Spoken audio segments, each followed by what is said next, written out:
ചെയ്താലും എന്ത് പ്രവർത്തിച്ചാലും അത് ഏറ്റവും നന്നായ രൂപത്തിൽ ചെയ്യുക എന്നത്. ഇവിടുന്ന് നമ്മൾ തിരിഞ്ഞു പോകുമ്പോൾ നമ്മിൽ ഐക്യമുണ്ടാകണം. ഐക്യം ഉണ്ടാക്കാനും ജനങ്ങളുടെ ഇടയിൽ അഹ്ലുസുന്നത്ത് വൽ ജമാഅത്തിന്റെ അഖായിദുകളിൽ അടിയുറച്ച് നിൽക്കാനും. ആത്മാവ് നിലകൊള്ളുന്നത് മനുഷ്യ ശരീരത്തിലാണ്. ശരീരം വളരുന്നതോ നമ്മൾ കഴിക്കുന്ന അന്നപാനീയങ്ങളിലൂടെയാണ്. അന്നപാനീയങ്ങൾ നമ്മൾ നേടുന്നതോ നമ്മൾ സമ്പാദിക്കുന്ന സമ്പാദനങ്ങളിലൂടെയാണ്. അതുകൊണ്ട് തന്നെ സമ്പാദനം നന്നാവണം എന്ന് വിശുദ്ധ ഖുർആൻ വളരെ വ്യക്തമായി പറഞ്ഞു. മഹാനായ വരക്കൽ മുല്ലക്കോയത്തങ്ങൾ നവ്വറല്ലാഹു മർക്കദ മഹാനവറുകളുടെ ആണ്ടനുസ്മരണ ദിനം കൂടി ഈ 100ാം വാർഷികത്തിനോടനുബന്ധിച്ച് കടന്നുപോയത് യഥാർത്ഥ സമസ്ത എവിടെയാണെന്നതിൻ്റെ തെളിവ് കൂടിയാണ്.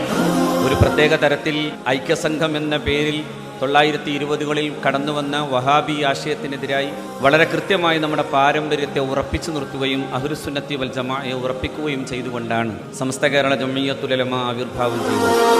നമ്മൾ ഇന്ത്യ രാജ്യത്ത് ജീവിക്കുന്ന 140 കോടി ജനങ്ങൾ എന്ന നിലയ്ക്ക് എല്ലാവരും പൗരൻ എന്ന ഒറ്റ ലേബലിൽ മേൽവിലാസത്തിലാണ് അറിയപ്പെടുന്നതെങ്കിൽ അള്ളാഹുവിൻ്റെ പക്കൽ ഈ ഭൂമിയിൽ ജീവിക്കുന്ന മുഴുവൻ മനുഷ്യരും റബ്ബിൻ്റെ അടിമ എന്ന മേൽവിലാസമാണ്. അതിനപ്പുറത്തുള്ള പ്രത്യേകമായ ഒരു പ്രിവിലേജുകളും ആർക്കും നൽകപ്പെടുന്നില്ല.